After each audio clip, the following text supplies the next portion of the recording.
नमस्कार, आप देख रहे हैं कैपिटल टीवी का खास शो महाराष्ट्र फाइल्स। आपके साथ मैं हूं परवीन शेख। आपको बताएंगे कैसे महाराष्ट्र में बन रहे हैं नए समीकरण, उपराष्ट्रपति चुनाव पर विपक्ष में क्यों मचा बवाल, मराठा आरक्षण पर क्या है फडणवीस का फैसला। इसके अलावा जानेंगे कौन किसे दे रहा है चुनौती, कौन किसकी बढ़ा रहा है टेंशन। साथ ही आपको इन सभी खबरों से कराएंगे रूबरू। लेकिन तमाम बड़ी खबरों में आगे बढ़ने से पहले एक नजर डालते हैं महाराष्ट्र की टॉप हेडलाइंस पर। महाराष्ट्र में आया सियासी भूचाल, राज ठाकरे ने उद्धव के दुश्मन से मिलाया हाथ, मातोश्री में मचा बवाल। सीपी राधाकृष्णन या सुदर्शन रेड्डी, उपराष्ट्रपति चुनाव में किसे समर्थन देगी शिवसेना यूबीटी, उद्धव ठाकरे ने किया साफ। मराठा आरक्षण आंदोलन पर सीएम फडणवीस का बड़ा बयान, बोले मराठों को ओबीसी का दर्जा नहीं देंगे। मुंबई के आजाद मैदान में मनोज जरांगे पाटिल का अनशन, बोले मराठों को आरक्षण दिलाकर रहेंगे। पीएम मोदी पर अपमानजनक टिप्पणी को लेकर संजय राउत का बड़ा बयान, बोले बीजेपी ने राहुल गांधी को बदनाम करने के लिए रची साजिश। खबरों में सबसे पहले बात महाराष्ट्र के नए सियासी समीकरणों की। महाराष्ट्र की सियासत तेजी से बदल रही है। इस राजनीति के केंद्र में राज ठाकरे हैं। मनसे चीफ राज ठाकरे के घर कई बड़े नेताओं का आने का सिलसिला जारी है। इसी कड़ी में एकनाथ शिंदे भी राज ठाकरे के घर पहुंचे। इस मुलाकात के बाद वैचारिक आधार पर उद्धव, फडणवीस, शिंदे, राज के एक साथ आने की बात की जा रही है, क्योंकि ये चारों ही हिंदुत्व की विचारधारा रखते हैं। क्योंकि इन सब की विचारधारा हिंदुत्व ही है, जिससे इनके साथ आने की बात की जा रही है। क्योंकि राज ठाकरे के साथ साथ फडणवीस उद्धव ठाकरे से भी कई बार मुलाकात कर चुके हैं। दरअसल बुधवार को शिवसेना यूबीटी प्रमुख उद्धव ठाकरे सपरिवार के साथ राज ठाकरे के घर पहुंचे थे। उद्धव ठाकरे 2 दशक के बाद राज ठाकरे के घर अपने परिवार के साथ पहुंचे, लेकिन इसके बाद जो कुछ हुआ वो हैरान करने वाला था। उद्धव ठाकरे के राज ठाकरे के घर से फौरन जाने के बाद मुख्यमंत्री देवेंद्र फडणवीस भी राज ठाकरे के शिव तीर्थ आवास पहुंचे। देवेंद्र फडणवीस ने राज ठाकरे के बप्पा के दर्शन किए और एक नहीं बल्कि 2 घंटे तक राज ठाकरे से बात की। इसके बाद खबर आई कि सांसद संजय राउत भी राज ठाकरे के घर गए और बप्पा के दर्शन किए। लेकिन उसके बाद उद्धव ठाकरे की चिंता बढ़ाने वाली खबर भी सामने आई। डिप्टी सीएम एकनाथ शिंदे ने गुरुवार को ठाकरे के घर में प्रवेश किया और बप्पा के दर्शन किए, जिसके बाद एकनाथ शिंदे ने प्रतिक्रिया भी दी। जी हां, राज ठाकरे से मुलाकात के बाद उन्होंने कहा कि जिसने महाराष्ट्र की सियासत में नया स्पेस भी पैदा कर दिया। आखिर एकनाथ शिंदे के मन में क्या है, या राज ठाकरे और एकनाथ शिंदे के बीच क्या चर्चा हुई, इसे लेकर तरह तरह के तर्क भी दिए जा रहे हैं। राज ठाकरे से मुलाकात के बाद एकनाथ शिंदे ने कहा, हमारे बीच हुई बातचीत निजी ही रहने दो। उन्होंने उद्धव ठाकरे पर तंज कसते हुए कहा कि कुछ लोगों को अब अपना स्नेह याद आया है, लेकिन हमारा स्नेह तो पहले से है, इसलिए भोजन भी जल्द ही परोसा जाएगा। महायुति राज ठाकरे के साथ गठबंधन करने की कोशिशें कर रही है, ताकि आने वाले बीएमसी चुनावों में ठाकरे के वोट और उनकी ओर मुड़ जाए। यही वजह है कि इस मुलाकात ने उद्धव ठाकरे की धड़कनें बढ़ा दी हैं। हालांकि दूसरी तरफ उद्धव ठाकरे भी राज ठाकरे के साथ गठबंधन करने की पुरजोर कोशिश कर रहे हैं, जिससे बीएमसी में दबदबा कायम रहे। अब देखना दिलचस्प होगा कि राज ठाकरे किस दर का रुख करते हैं, ये देखना होगा। लेकिन इस बीच उपराष्ट्रपति चुनाव में भी ये सभी दल दिल्ली में एक हो सकते हैं, यानी उद्धव ठाकरे, राज ठाकरे, देवेंद्र फडणवीस और एकनाथ शिंदे। इनके फिर से एक साथ आने की अटकलें महाराष्ट्र से शुरू हुई हैं, जो दिल्ली आकर खत्म हो सकती हैं। खबरों में आगे का रुख करते हैं। बात उपराष्ट्रपति चुनाव की। उपराष्ट्रपति चुनाव में भी महाराष्ट्र की बड़ी भूमिका होने वाली है और इन 4 नेताओं की भूमिका बड़ी होगी। उपराष्ट्रपति चुनाव को लेकर विपक्ष में ही मारधार मची है। राहुल गांधी अपने उम्मीदवार को अकेला छोड़कर बिहार में वोटर अधिकार यात्रा निकाल रहे हैं। वहीं विपक्ष के उम्मीदवार बेचारे खुद ही अपना प्रचार करने में जुटे हैं। इसी कड़ी में विपक्ष के उपराष्ट्रपति पद के उम्मीदवार बी सुदर्शन रेड्डी ने महाराष्ट्र वो पहुंचे और उन्होंने उद्धव ठाकरे से मुलाकात की। इधर एनडीए ने भी सीपी राधाकृष्णन को चुनाव में उतारा है, जो महाराष्ट्र के राज्यपाल भी हैं, जिससे उनका पलड़ा काफी भारी है। इस बीच उद्धव ठाकरे ने एक बड़ा बयान दिया। उन्होंने साफ किया कि उनकी पार्टी किसी उम्मीदवार का समर्थन करेगी, ये साफ कर दिया। उद्धव ने कहा कि उनकी पार्टी 9 सितंबर को होने वाले उपराष्ट्रपति चुनाव में इंडी गठबंधन के उम्मीदवार के पक्ष में सर्वसम्मति से वोट करेगी। उन्होंने कहा कि यह चुनाव देश के लिए बहुत महत्वपूर्ण है और उपराष्ट्रपति जैसे गरिमामय पद के लिए एक उपयुक्त व्यक्ति को चुना जाना चाहिए। अब उद्धव ठाकरे कुछ भी कहें, लेकिन संजय राउत इससे पहले ही सीपी राधाकृष्णन को लेकर जैसे ही एनडीए ने ऐलान किया था तो उन्हें सबसे पहले शुभकामनाएं संजय राउत ने दी थी, जिससे साफ है कि उद्धव के सांसद भी यहां पर उनकी बात नहीं मान रहे। दिल्ली में उद्धव के सांसद मोदी के समर्थन में नजर आने वाले हैं, जबकि उद्धव ठाकरे कह रहे हैं, हम इंडी ब्लॉक उम्मीदवार को पूरी एकजुटता के साथ वोट देंगे। हमें यह सुनिश्चित करना है कि उपराष्ट्रपति पद की गरिमा बनी रहे। हमें यह भी नहीं पता कि पूर्व उपराष्ट्रपति जगदीप धनखड़ ने अचानक क्यों इस्तीफा दिया। ये पूरी तरह अजीब है। इंडी ब्लॉक ने सुप्रीम कोर्ट के पूर्व जज बी सुदर्शन रेड्डी को उपराष्ट्रपति पद के लिए अपना संयुक्त यानी जॉइंट उम्मीदवार बनाया है, जिसका ऐलान कांग्रेस अध्यक्ष मल्लिकार्जुन खड़गे ने इंडी गठबंधन की बैठक के बाद दिल्ली में किया।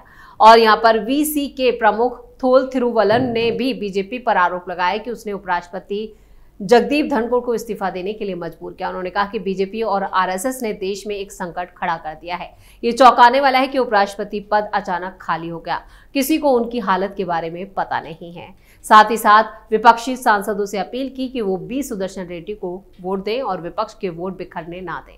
इस बार उपराष्ट्रपति चुनाव में बी सुदर्शन रेड्डी और सीपी राधाकृष्णन के बीच मुकाबला है, लेकिन राधाकृष्णन की जीत तय मानी जा रही है, क्योंकि ना सिर्फ आंकड़े बल्कि नंबर गेम में वो काफी आगे हैं। जबकि विपक्ष अपने उम्मीदवार के लिए यहाँ पर फील्डिंग जरूर कर रहा है, लेकिन इसका कोई फायदा होता नजर नहीं आ रहा है। महाराष्ट्र में उद्धव ठाकरे, शरद पवार या बाकी के जो सांसद हैं, खासतौर से उद्धव ठाकरे के जो सांसद हैं, वो भी अब यहाँ पर कहें कि एक तरह से बाजी पलट सकते हैं। खबरें तो ये भी आ रही हैं कि उद्धव ठाकरे के सांसद एनडीए के उम्मीदवार के ही पक्ष में वोटिंग करने वाले हैं। जिस तरह से राज ठाकरे के घर पर पहले उद्धव ठाकरे, फिर देवेंद्र फडणवीस और फिर एकनाथ शिंदे पहुंचे हैं, उससे एक तरह से नए समीकरण जो है वो महाराष्ट्र में बन रहे हैं, जिनको सीधे तौर पर उपराष्ट्रपति चुनाव से भी जोड़कर देखा जा रहा है।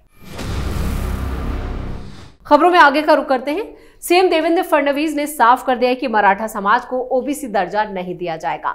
उन्होंने कहा कि राज्य सरकार मराठा आरक्षण के समाधान के लिए प्रतिबद्ध है, लेकिन इससे दूसरे यानी ओबीसी समुदाय के अधिकारों पर कोई आंच नहीं आने दी जाएगी।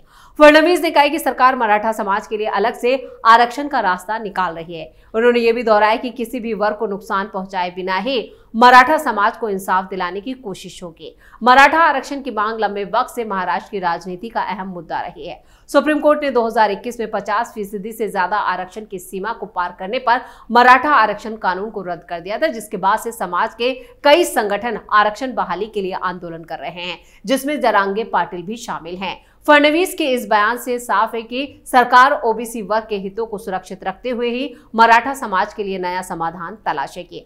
राजनीति के जानकारों का मानना है ये कदम आने वाले विधानसभा चुनावों के मद्देनजर बेहद अहम होगा और बीएमसी चुनावों में भी इसकी अहम भूमिका होगी। इधर जिस तरह से मराठा आरक्षण को लेकर विपक्षी पार्टियां सियासत कर रही है, उससे भी कई सवाल खड़े हो रहे हैं। उद्धव ठाकरे ने भी एक बड़ा बयान दिया है। जरांगे जब मुंबई में आंदोलन कर रहे हैं तो उद्धव ठाकरे ने कहा है कि देवेंद्र फडणवीस को फौरन मनोज जरांगे से बात करनी चाहिए। खबरों में आगे बढ़ते हैं। मराठा समाज के आरक्षण की मांग कर रहे सामाजिक कार्यकर्ता मनोज जरांगे पाटिल ने मुंबई के आजाद मैदान में अपना आमरण अनशन शुरू कर दिया है।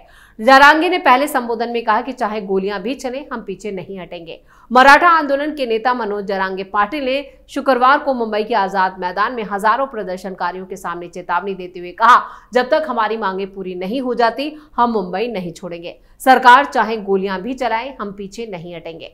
अगर हमें जेल भी डाल दिया जाए तो भी हम अपना अनशन वहीं जारी रखेंगे। जरांगे ने कहा कि आज मराठों ने मुंबई को जाम कर दिया, हर तरफ जाम देखा गया। चूंकि सरकार ने विरोध प्रदर्शन की इजाजत दे दी, इसलिए हम पुलिस और सरकार का भी सहयोग करेंगे। मनोज जरांगे ने कहा कि कहीं भी पत्थर ना फेंके, पुलिस के काम में बाधा ना डालें, अगले 2 घंटों में गाड़ियां हटाकर मुंबई को खाली कराएं।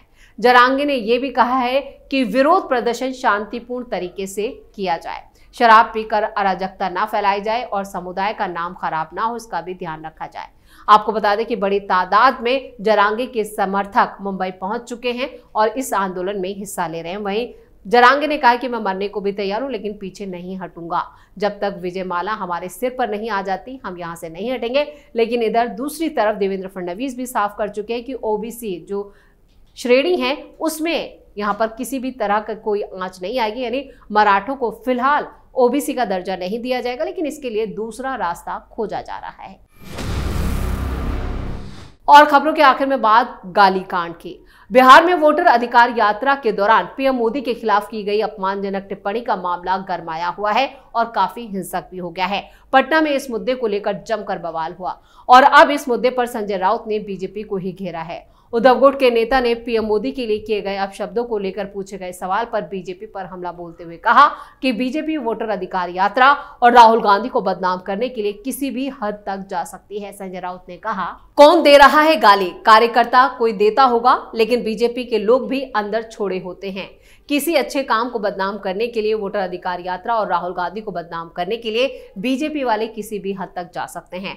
महाराष्ट्र में हमारा अनुभव है, ये लोग किसी भी स्तर पर नीचे गिर सकते हैं, ये उनके ही लोग होंगे। तो बिहार के दरभंगा में वोटर अधिकार यात्रा के दौरान मन से पीएम मोदी की मां को गाली दी गई, जिसे संजय राउत बीजेपी की साजिश बता रहे हैं। यानी खुद विपक्ष इस पूरे मामले पर घिरा हुआ है, इसलिए वो अब बीजेपी पर ही आरोप लगा रहा है। उधर प्रधानमंत्री नरेंद्र मोदी पर अपमानजनक टिप्पणी करने को लेकर केंद्रीय गृह मंत्री अमित शाह ने कांग्रेस समेत विपक्षी दलों को घेरा। उन्होंने कहा कि कांग्रेस सांसद राहुल गांधी में जरा भी शर्म बची है तो उन्हें इसके लिए पीएम मोदी और देश की जनता से माफी मांगनी चाहिए। इसके साथ ही गृह मंत्री अमित शाह ने राहुल गांधी की वोटर अधिकार यात्रा को घुसपैठिया बचाओ यात्रा करार दिया है।